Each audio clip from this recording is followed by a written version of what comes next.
Welcome to our webinar, Housing the Bay, co-hosted by Episcopal Impact Fund and Eden Housing. We are so happy you're with us this evening. Episcopal Impact Fund is the outreach arm of the Diocese of California, and we're focused on addressing the root causes of poverty in the Bay Area.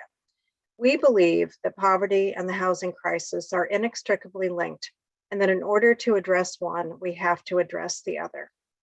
Tonight, we'll be hearing from a wonderful panel that will discuss the housing crisis, how we got here, and the causes. And I would now like to turn the evening over to Stephanie Martin-Taylor, the Diocesan Communications Director, who will be introducing our wonderful panelists. Take it away, Stephanie. Thank you, Kathleen, and thank you to everyone at Episcopal Impact Fund and Eden Housing for having me moderate what I know is going to be a really rich and important discussion with our distinguished panelists. To introduce myself very briefly, I'm Stephanie Martin-Taylor. As Kathleen said, I am the Communications Director for the Episcopal Diocese of California, where I've been since 2017. Now, some of you may also remember me from my past life. I was a reporter and news anchor at KQED Public Radio for 11 years. And in the last few years, my primary role was to report on the Bay Area housing crisis. I believe I was KQED's first official housing reporter. And so through that work is how I was introduced to two of our panelists, Fred Blackwell and Gail Gilman, who many journalists turn to because they have tremendous expertise and insights, which you'll hear tonight. And our third panelist, I didn't know at the time, her name is Erin Baldassari, and she brings us full circle back to KQED. She is now the station's housing reporter, and she's doing an excellent job really deepening that work and bringing it to new levels of excellence. And I'm just so grateful to have all three of you here tonight. I'm going to have each of you introduce yourselves very briefly. And I'm just going to go down in the order I see you on my screen. I'm starting with Erin.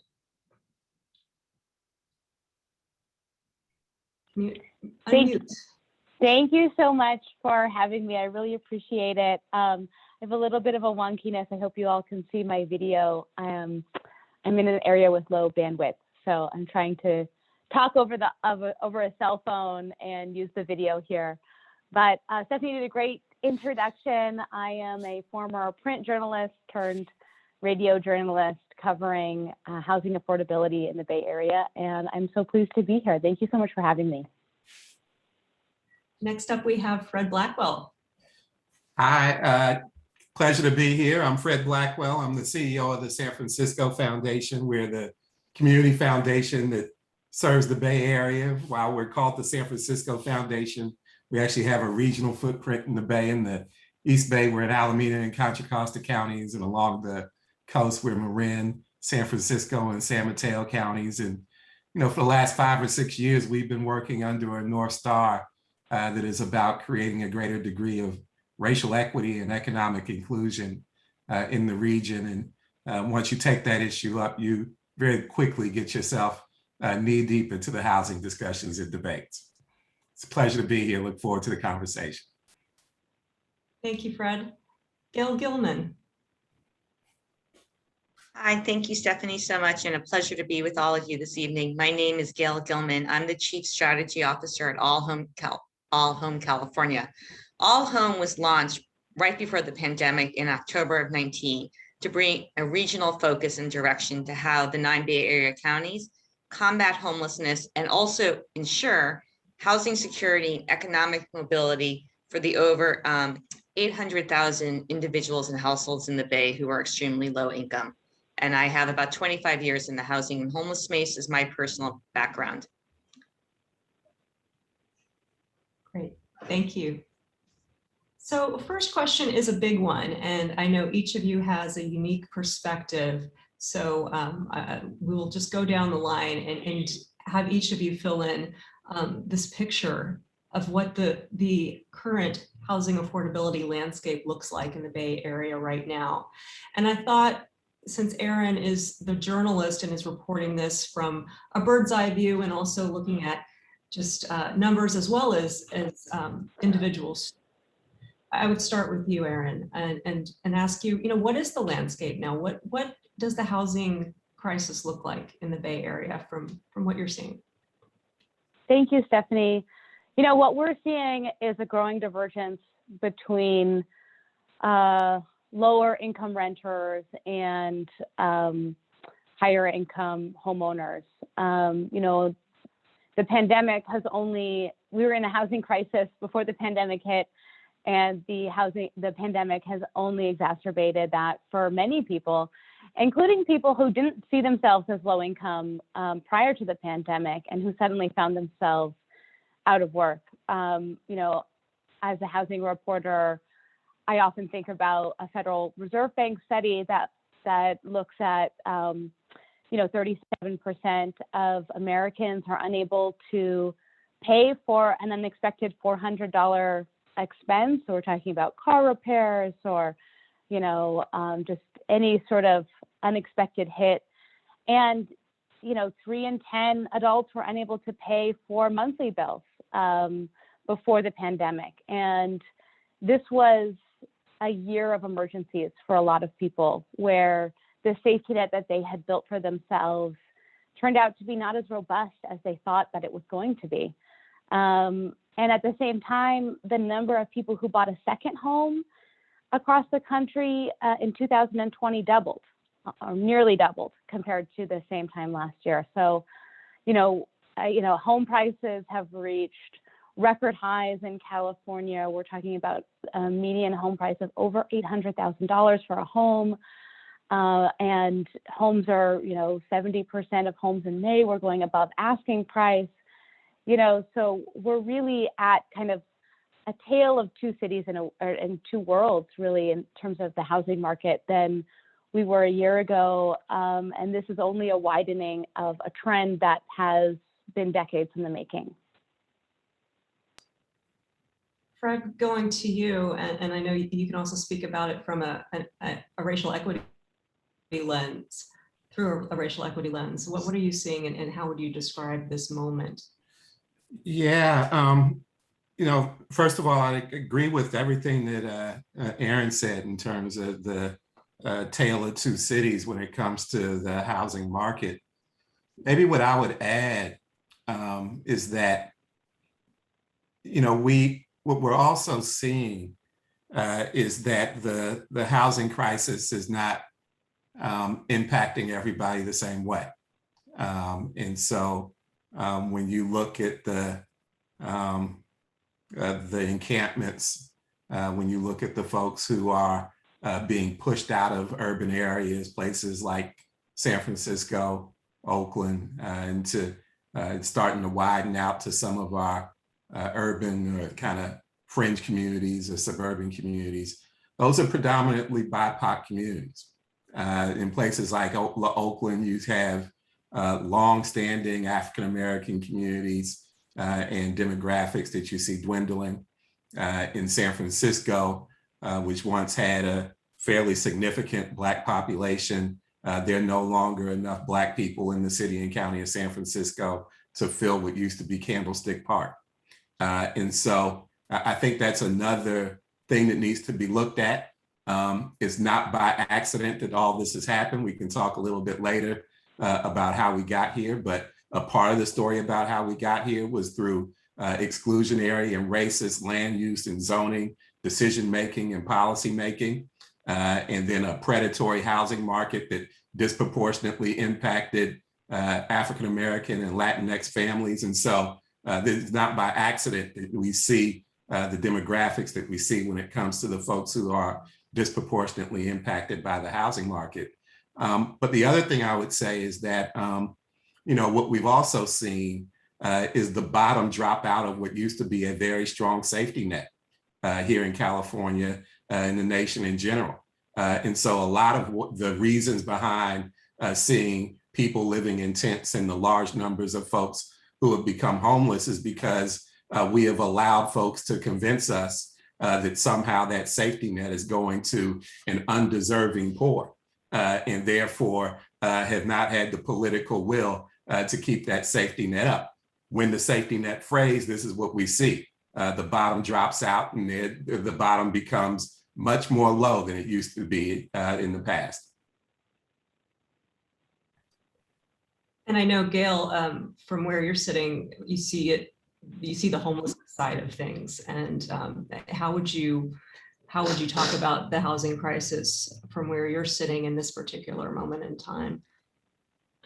Yeah, no, thank you, Stephanie. And again, I think, Erin and Fred have, hit the nail on the head and have really salient points. I guess I was just going to sort of lift up an illustration more for the folks listening to maybe ground it. So, and our, the stats I'm going to use are from 2019, because we really will not know what the arc and increase of folks who've become homeless or extremely low income is, probably for, at least on the homeless front, for another year, because most city and counties, Contra Costa, I wanted to shout out as a glowing exception, have not done data collection or really looked at what's going on in their homelessness system since the pandemic hit. So I think we're going to, we are predicting a swell of folks who, due to the lifting of the eviction moratorium and the fact that most regional prevention funds are not targeted to those who are actually the most risk to become homeless versus folks who have a housing insecurity event and might be displaced. So I think we're going to see a wave change. But, in Alameda in 2019, there were 64,000 households who are extremely low income. And less than 5% were experiencing homelessness. But there was only 18,000 units of housing in all of Alameda County that was affordable to that community. And I think that's really the underpinning that we need to get back to, particularly when we're talking about individuals in particular, without children who are experiencing homelessness. Most folks, when you see folks living in encampments or you experience an unhoused neighbor of yours in your community, you're usually encountering someone who might be intimidating to you, who might be having a bad mental health day, particularly if they're a single adult and they're male. And so what I think we need to understand as a region is that using Alameda as that example, folks are becoming homeless due to housing insecurity and the lack of the system, as Fred said, besides the safety net system, but our prevention system really targeting those most at risk and having those targeted interventions, which I'm sure we'll get into. Again, in Alameda, when you're extremely low income, you make $26,000, you make $2,600 a month. And that is the average medium for a 1-bedroom apartment. So everything else is unaffordable to you and your family. And that is the reason we're in the crisis we're in today. So getting to that bigger question of how we got here, and that's a very big question, and books have been written on it. So I know we can't answer it comprehensively, but when folks ask each of you, why is it so expensive to live in the Bay Area? Why are things the way they are? And you think about the arc of the story, where does that arc begin? How would you even begin to explain the origins of the Bay Area housing? Fred, so I don't know if I'm going to go to the origins of it, but I can tell you the things that I touch on when people ask me this question. One, which I think it makes a lot of intuitive sense for people and is actually true, is that for years, if not decades now, we have allowed job growth to really get way out ahead of housing production. And so there is one aspect of this that is truly a supply and demand problem. And I think the thing that I get concerned about, though, is that there are some who think it is purely a supply and demand problem, and that would be an oversimplification of the complexity of what we're dealing with. So there are other things that I mentioned as well. The second is I don't think that we have done enough to protect tenants in the state of California and in the Bay Area. We do have some tenant protection stuff. Most of it is very old. We tried to catch up with legislation recently. One of the good things that has happened as a result of the pandemic is we had these eviction moratoriums put in place. Who knows what's going to happen and what things are going to look like when that finally gets lifted and we feel the impact of that. But that would be the second thing, is we really haven't done enough to stabilize and protect tenants. A third thing that I would say is we haven't done enough to preserve what we already have particularly when it comes to affordable housing stock in the Bay Area. And so even when you start to produce, if you're losing just as much or a fraction of what you are producing, you're still in a net negative situation when it comes to housing production. The last thing that I talk about, and this may get more to the origin question that you talked about, is we have engaged in exclusionary zoning. We have engaged in bad land use policy and planning. We have allowed local jurisdictions to use all kinds of different tactics to reject housing in their communities. And we've allowed these jurisdictions to do that with impunity. And so there's been no consequences for cities not building their fair share or allowing their fair share of housing to be produced in the Bay Area. As I said before, a lot of that is racialized, and we could talk a little bit more about that later. But those four things are things that I think are kind of fundamental in terms of how we've gotten to where we are today. Erin and Gail, I want to give you a chance to give your perspective. Would you add to that, or do you have a different way of looking at it? I have, Fred did an amazing job of summarizing the big key points that were on my, sort of top 3 list. One thing that he alluded to was, is not just the policies of exclusion. We often think about redlining and policies of zoning as explicitly exclusionary, which are all true. But one other thing that is really important to remember is sort of the legacy of predatory inclusion. And these were policies after the Fair Housing Act of 1968 was put in place, and the first low income, when the Federal Housing Authority began to back low income loans for or home mortgages for low income folks. There was a huge exploitation that happened. That was really it was a private public partnership between the federal government and the real estate industry that allowed the real estate industry to exploit low-income home buyers who were predominantly Black and people of color. And that is one of the reasons we still continue to see what is termed modern-day redlining, where you continue to see banks failing to provide the same terms for loans for equally qualified Black borrowers. You continue to see real estate appraisers undervaluing Black homes for the highest, fanciest homes in Marin County. And you continue to see the undervaluation of home ownership for Black homeowners. And that continues to widen the wealth gap between Black and white Americans. And so that is a legacy that I think we often ignore, and it contributes to why we have such overrepresentation of Black residents among our homeless population. It contributes to why we see Black women as the most evicted demographic of any type of person across the nation. And, it contributes to that inequality that we continue to see as housing as being one of the most segregated spaces in all of America. Our neighborhoods, including in the Bay Area, and especially in the Bay Area, are more segregated today than they were in the 70s. And that is largely because of the explicitly exclusionary policies of zoning and design restrictions on single family homes to require minimum lot sizes and things to make it more difficult to build affordable housing. The weaponization of environmental laws to prohibit affordable housing.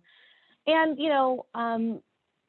we saw this shift in the 70s as well, which was the withdrawal of government from welfare and social services and investment in public housing, and the reliance on the private market to build and provide low-income housing, which we know doesn't happen willingly necessarily, and it usually doesn't happen without a profit motive amongst the private market. We know the private market is a capitalist market that extracts wealth from, that's the nature of capitalism, to extract wealth. And when you're doing that to people of low income, it usually isn't beneficial to them. Part of the reason we lose a lot of affordable housing is because of the shift to the private market in low-income housing tax credits and relying on the private market to develop and build that affordable housing. So that also contributes to this dearth of affordable housing that we have today. And Gail, in your many years working on homelessness, especially, how do you explain to folks how we got here? Yeah, I think it's a multifaceted question. And I also think it's one of the unique factors where it does look, even as a regionalist, slightly different in San Francisco than it does in Oakland, Contra Costa, or San Mateo. And so, it's a combination of everything that, Erin and Fred have just spoken about. So, 20 years ago, you could be, even beyond extremely low income, and you could find affordable places to rent. You could rent an SRO if you were a single, human being or a senior couple. You could find, in the backlands in the South Bay, a place for you and your family to live. And for all the reasons, particularly that Fred articulated, when the bottom gets depressed, the bottom falls out, and we don't have the safety net systems. We don't have the kind of rapid responses. In a perfect system that I dream of someday, you're homeless, like you are literally homeless, and you're in your car, or if you're, as we see a lot in San Mateo County, folks saved all of their money right before they lost their home or their eviction and bought motor homes. San Mateo County has the highest homeless population living in vehicles in the 9 Bay Area County, and the highest percentage of folks who are working, who are living in those vehicles. So it's the fact that the market dropped out and there's no where they can rent. But I think something we haven't touched on is, we've had this burst of job growth in the Bay Area. Our lowest wages, despite all the efforts of the Bay, having some of the highest minimum wage in the state of California, has not been able to keep up. We haven't had wages rise at the level they need to keep pace with the housing market, even the sort of very bottom of the housing market that's privatized. So we see this conflation where everything comes together and folks are living in their vehicles or their cars or in encampments because there used to be those places. Now in San Francisco, it is very posh for young workers who are coming in, mostly in the technology space, to live in, what they're calling group housing. And, I'll date myself, someone in the early 90s would call it an SRO with a bathroom down the hall. And now it is a group housing experience where I get to co-live with all of my fellow tenants. And those units can be as high as $3,000 a month. And they're happening all over San Francisco, not just in SROs. Just one illustration really briefly. I live in North Beach, and 3 doors down from me, a 4-unit building was bought. It was gutted. And in those units now, they're rented out monthly. Each bedroom holds 4 to 6 people in bunk beds, and they put in 2 bathrooms and a shared kitchen. And it's in a purely residential neighborhood.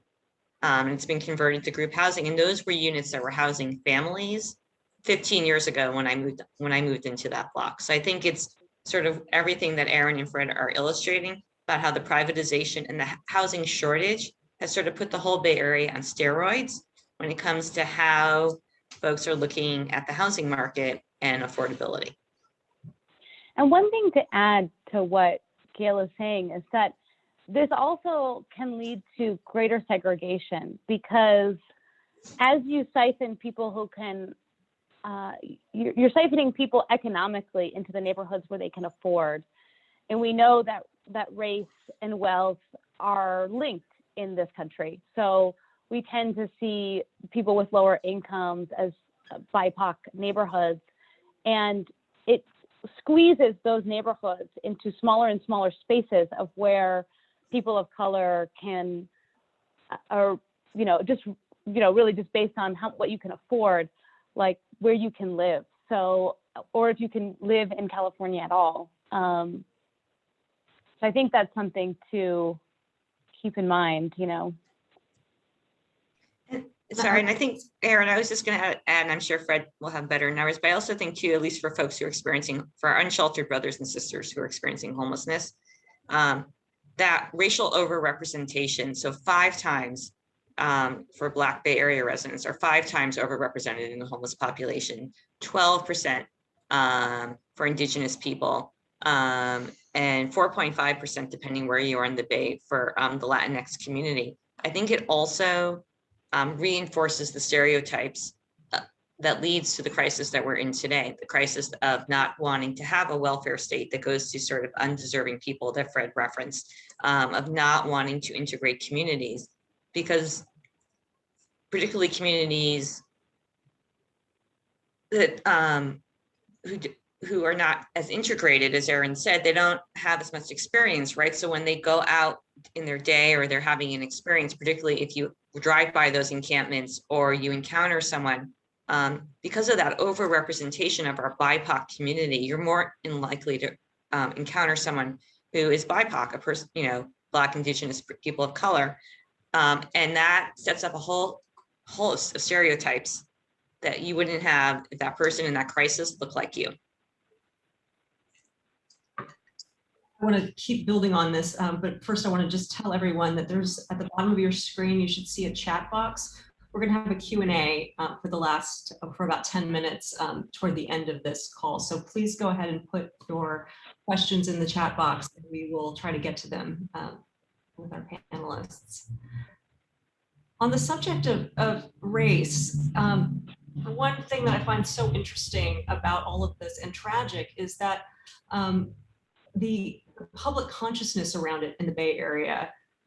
Well, I'll let you answer the question, but in this area that prides itself on being progressive and inclusive, at least talking that game, what do each of you think about where the public consciousness is around what's really going on in the stories that that you're talking about when it comes to this de facto segregation that's happening? I'm glad you mentioned that. I'm a Bay Area native. Grew up in Oakland. Grew up in a family of people who were very active in Oakland from a political point of view, from a civil rights point of view. My family moved here because of the Bay Area's reputation. We like to think of ourselves as a dark blue region and a blue state. We have this perception of ourselves as liberal, progressive, tolerant, inclusive, and frankly, when it comes to race and economic status, our perception of ourselves is out of line with reality. And when I think about the kinds of things that we tolerate as a community, whether it's revolving around income or access to high quality education, access to high quality, safe, affordable housing, we should be ashamed of ourselves. And we can do better.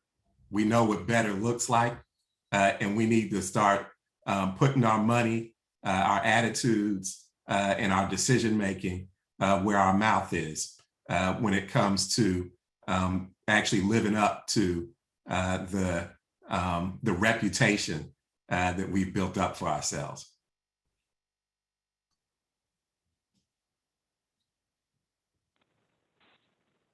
One other thing I'd add, Stephanie, is that the most visible manifestation of all this stuff is when we see individuals living in doorways, families living in tents and encampments.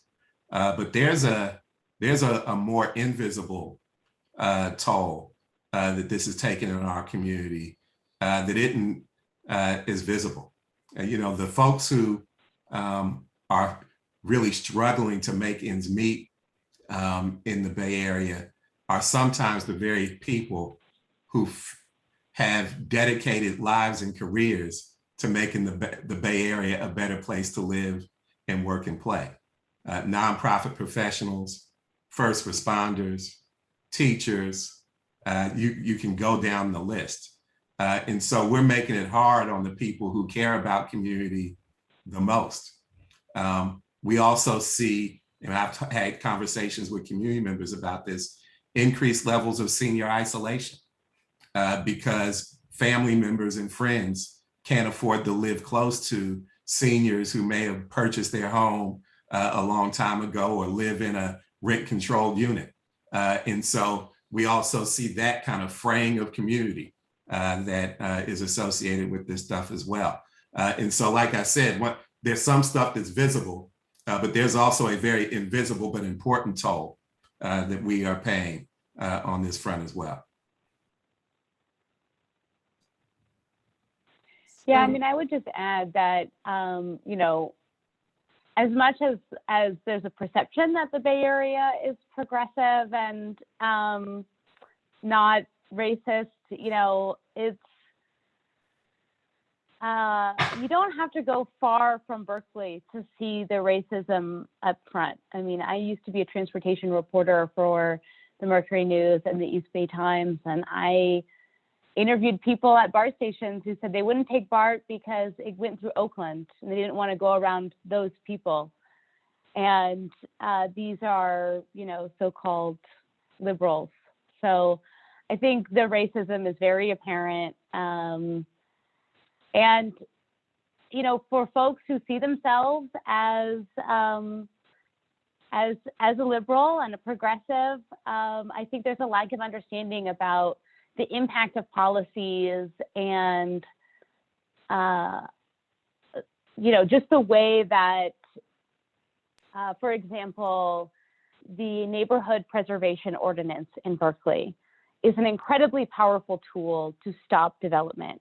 And if you look at the rationale for why it was proposed at the time, you know, it was really anti-corporate and it was really about blocking development. But the effect was that it also limited most housing construction. Really, it gave neighbors the power to block any proposed development or at least put up many roadblocks. And the impact has been an incredible loss of people, of Black residents and other people of color from Berkeley.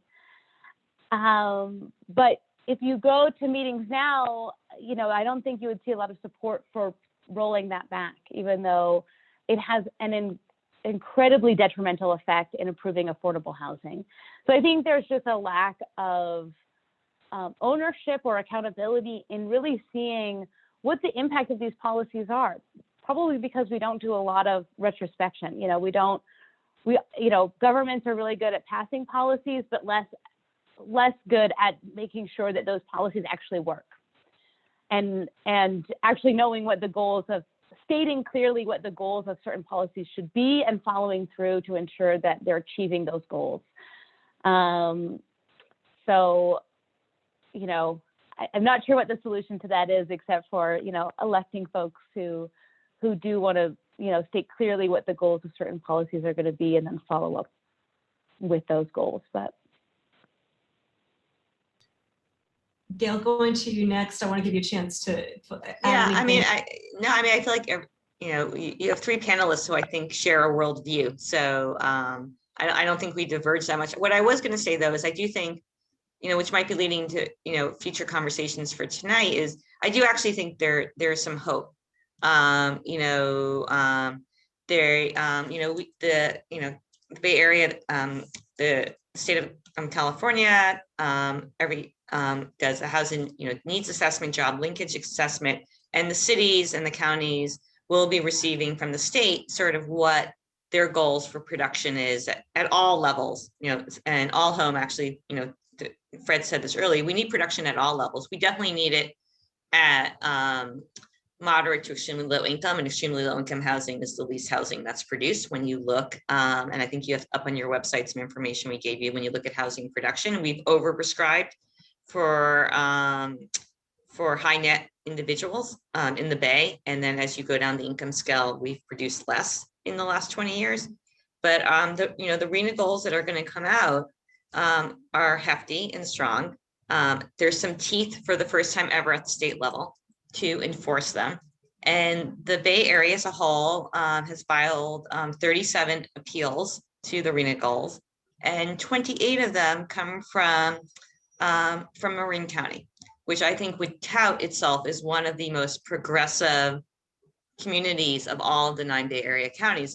And so I think it's telling this disconnect between being progressive, being a good ally and allyship, which, I'm sure folks in Marin, that's great that they identify that way, but the policies that they're putting in place, and particularly the weaponization of environmental rules and open space, is creating some of the most segregated communities in the Bay and leading folks who are extremely low income to become homeless or leave our area.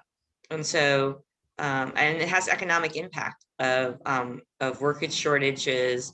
We're reading all about them. Small businesses, especially the restaurant space the farming space that cannot keep up with demand. We're having supply chain issues due to it because folks can't live in the Bay Area and have those jobs and sustain themselves. And that's a form of racism. Gail, I'm glad you brought up hope, because I want to end on, before we go to the Q&A, with some, from all panelists, some glimmers of hope that you do see, as well as your advice to regular folks on what they can do to help mitigate this crisis. If each of you could just briefly talk about your hope and some suggestions for just regular people to take action. There are a couple of things that give me hope. One is that the flip side to the problem being so bad is that it is now in everyone's consciousness. There was a time before I went to the San Francisco Foundation, I worked in local government in Oakland and in San Francisco. And when you're in local government, you're constantly kind of polling the populace to see what the attitudes and priorities are of residents. And I remember we used to do it annually, and I almost gave up on doing it because every time we did it, the top 3 things were potholes, crime, and education. Housing would be on the list, but it would be really low on the list. Now the problem has gotten so acute that we all know somebody, if we haven't been impacted ourselves by the housing crisis. What that creates is a greater sense of agitation among folks who are living in the Bay Area to actually get involved and put pressure on their representatives and their politicians to do something. So for example, I think over the last 3 or 4 years, we've seen more housing action in Sacramento than I would say probably the 2 decades before. And so it's in the public consciousness. The second thing that gives me hope is that we have a very sophisticated, knowledgeable, entrepreneurial, and passionate housing community in the Bay Area. And so there are things that we know work. We haven't allowed them to get the scale, but there are things that we know. We know that it is infinitely easier and less expensive to keep someone who is in danger of losing their housing in that housing rather than let them become homeless. And so there are a series of things that we know we can do with cash assistance and information and referral and all those things. And we allow that to get the scale, it would make a big difference. We also know that when someone becomes homeless, we've got to rapidly rehouse them. We can't let them put down roots and be homeless for years. We got to get them back into housing immediately. We know that works. The other thing we know works is that if you put someone rapidly into permanently supportive housing that can meet their service and their programmatic needs on site, that can put them on a different trajectory in terms of their situation, whether it's a housing situation, economic situation, mental health issues, you name it. So we know that works. And we know how to build affordable housing, and we know how to gather the resources to make it happen. So the other thing that just gives me hope is that we know we have answers. We just have to make sure and advocate that these answers can be taken to scale at a level that will really make a difference. Just to add, Oh, go ahead, Gail. No, sorry, I was going to say, Fred and I share very similar hopes. So I think what I'm going to maybe pivot and do is say how people can actualize Fred's hopes, which I share. And I also wanted to say, I apologize, I used an acronym, your RENA goals, which is the Regional Housing Needs Assessment, which the state does. I think the interval I might be forgetting, but I'm sure Erin can tell us if it's every 5 years. I'm not sure how, 8 years, thank you. So that's what that acronym stands for. I came up in the chat, the Regional Housing Needs Assessment. What I was going to say was, to actualize these things, folks can understand that we need to build and have density. So you can say yes in my backyard to building, to having 4plexes or 6plexes. We're not saying to mow over single family home communities and build skyscrapers and high rises, but there's ways that we can anchor communities to have more housing. And you can be accepting of that, even though it may not be the idyllic dream that when you first bought your home or first moved to that neighborhood, you can sort of accept that change to help create more housing in the Bay. We can demand from our elected officials that we have a rapid response to housing insecurity events, and that we target those interventions. While anti-displacement is important, I would say coming out of the pandemic, it is incredibly important that we do not allow more individuals and families to slip into homelessness. And we can target our resources. It's being done in Oakland, San Francisco, and Fremont. We can target it from an analytical perspective using that great kind of innovation in the Bay to the families most at risk to become homeless. And we can demand that from our local officials. We can also, in turn, support and back our local officials when they take that risk to do tenant protections, when they take that risk, like Mayor Liccardo, to stand up close to 300 units of interim housing during the pandemic. He used the emergency powers. He didn't have a community process. He got to bypass CEQA, and he stood them up and brought those folks indoors due to a pandemic. We need to act with that same urgency and crisis to help really create permanent solutions for the Bay Area. And we can also stop, I think, demonizing too the very people that Fred spoke about earlier, our nonprofit workers in our affordable housing community. The work is just expensive. And I think, when companies fail forward and lose millions and millions of dollars, most of us don't blink an eyelash. And we just need to accept that our nonprofit workers need to make as much as they can, like our first responders, who folks are much more comfortable doing homeowner buying programs for or affordable housing for. Without a nonprofit ecosystem in the Bay Area, we cannot build the housing, deliver the services that people need to sustain themselves. And those workers are some of the most underpaid workers in the Bay. And we need to just accept that building affordable housing is expensive.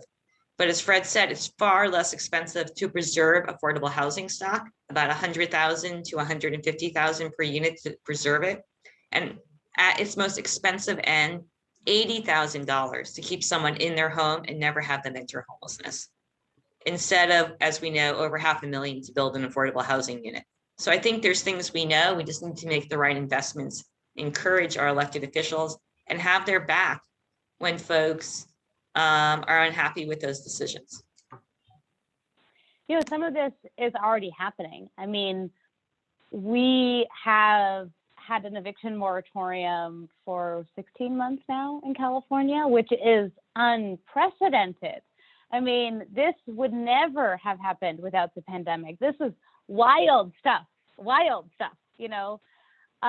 have billions, tens of billions of dollars in an emergency rental relief program that's going out throughout all of the states, which all of these states have, I don't believe that there's any state that had a fully fledged emergency rental assistance program prior to the pandemic.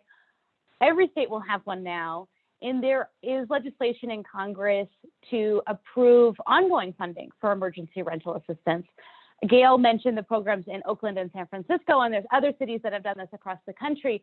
But on a national scale, that would be incredibly important to have ongoing funding for this kind of emergency intervention to keep people out of homelessness. You know, one of the big reasons why it is so hard to build affordable housing in California is that there hasn't been a huge investment from the federal government. And without the pandemic, I don't think we would have seen President Biden campaigning on a promise to create more affordable housing in the country without housing being such a critical component of our public health response to the pandemic. You know, we saw other, you know, in California, the state stood up 16,000 hotel rooms for people experiencing homelessness, sheltering 36,000 people across the state throughout the year. Some people, you know, some of whom are still in those hotel rooms, and 6,000 units of permanent housing, or mostly permanent housing, through its Home Key program, which is continuing in this year, thanks to another $2.7 billion investment over the next 2 years in Home Key, plus an additional $3 billion in housing specifically for people experiencing acute mental and behavioral health needs, which will serve a large part of the homeless population, but also people who are not housed, who need better mental and behavioral health care.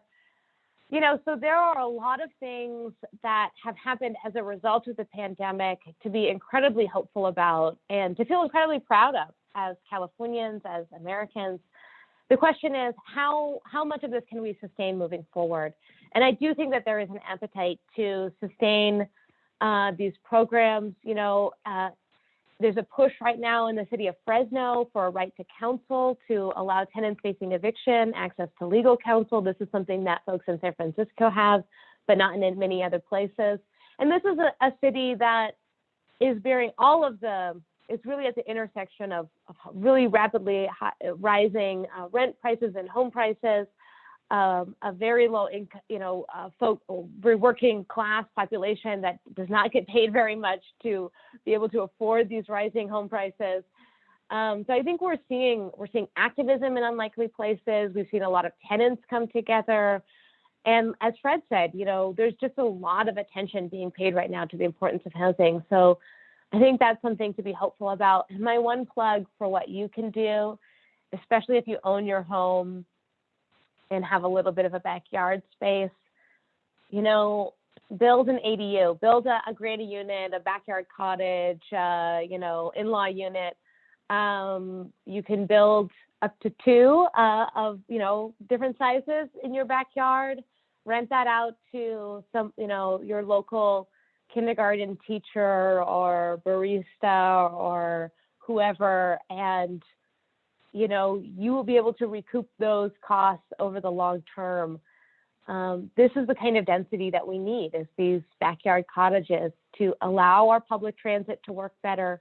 The best thing that we can do for our environment is to build more densely and to allow public transit to work better, which is when we have a greater density of people and we aren't so reliant on cars.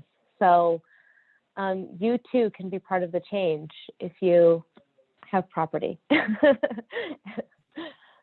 And Stephanie, I'm sorry, there's one thing I wanted to just add, and Erin reminded me. I did want to say one thing also beyond that you can do more on the ground. And again, I say this is something I think you should, and anyone in the audience, before you do this, please ruminate on it and think about it.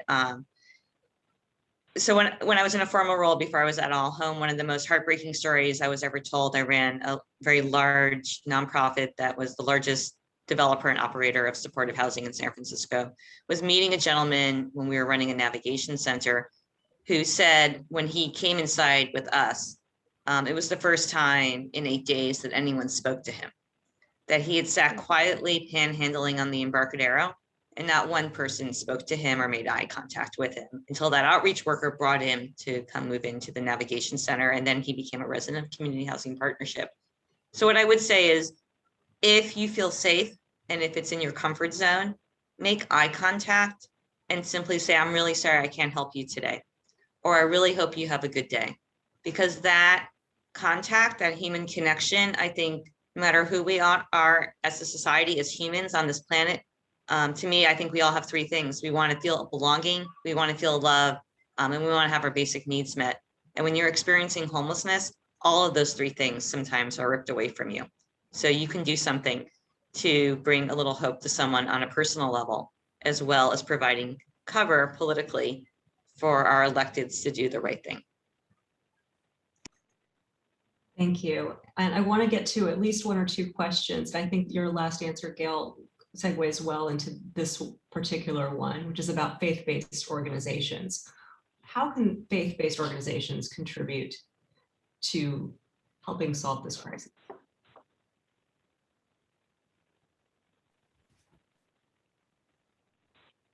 I'll jump on that one. There are two or three things that come to mind. One, which is very practical. A lot of faith-based institutions have great parking lots that would be fabulous sites for new affordable housing, or even some of the ADUs that Erin talked about. And so that's one very practical thing. And actually at our foundation, and I think Michelle Miles Chambers might be in the audience, she runs a program for us called the FAIFS program, which stands for Foundation Alliance with Interfaith to Heal Society. And that work is really about supporting the community development, community service roles that faith-based institutions play. So that's one. Two is that, churches, synagogues, mosques are all filled with people of faith who have strong moral compasses, who, when you bring them issues like this, tend to step up to the plate, tend to be the ones who send letters and call their legislators and their city council people. So, congregations can encourage people to be more engaged in civic life and to voice their point of view and opinion on these issues to decision makers as well. It's also an opportunity to be in community. The faith-based institutions are places where you can meet people who don't necessarily always have the same point of view, but the church can actually hold a seminar, things like this, where there's an ability to have a robust debate, be armed with real data and real facts about this stuff so that people can really discuss solutions and the issues that we're grappling with. So those are just a few things that come to mind. I'm sure if I sat here, I could think of even more. Thank you. Other panelists, any ideas come to mind for you? I would just add that, in addition to what Fred said about the parking lots, which I think is, there's new legislation that enables us. So it's an incredibly amazing opportunity to add 100% affordable housing on parking lots at synagogues and churches and mosques. But, there are also programs in the Bay Area, in San Francisco and Alameda County and various places that link people with extra rooms to people in need. I'm thinking particularly in San Francisco, there's one that links youth who identify as LGBTQ and trans to people who have extra rooms, because youth homelessness, particularly among the trans community, is extremely, there's extremely high rate of homelessness amongst trans youth in particular. There are also programs in Alameda County to link homeowners and landlords with clients who are exiting homelessness, complete with, case managers to help that person transition and provide them services on site, or link them to the services, and also to recoup any potential costs, or at least some potential costs if there is damage done, or if the tenant doesn't end up working out. So I think there's a lot of opportunities where faith-based organizations could partner with some of the efforts that are going on at city, at different, county programs to link people who need a room with people who have extra rooms available. I'm getting the cue. It's time to wrap up, and it's hard to do that because there's so much more to talk about. But thank you all. You've been an excellent panelist, and it's been a really good discussion. Kathleen, I'll hand it over to you. Yes, thank you very much. And I'm so sorry we couldn't get to more of the questions. They were really amazing. And maybe we'll take a look at answering them at another time. So I want to thank everyone who attended, and especially thank our panelists and our moderator for this really excellent discussion. Your passion definitely comes through in how you talk about housing. I hope everyone will join us for our second session, where we will share some success stories about building housing and more ways we can all be involved in making a better Bay Area. You don't need to register again, and please do invite your friends. Tonight's session has been recorded, and you can find it on our website, episcopalimpact.org. And you will also find a resource page there for those of you who would like to do a deeper dive into this very complex issue. Thank you and good night.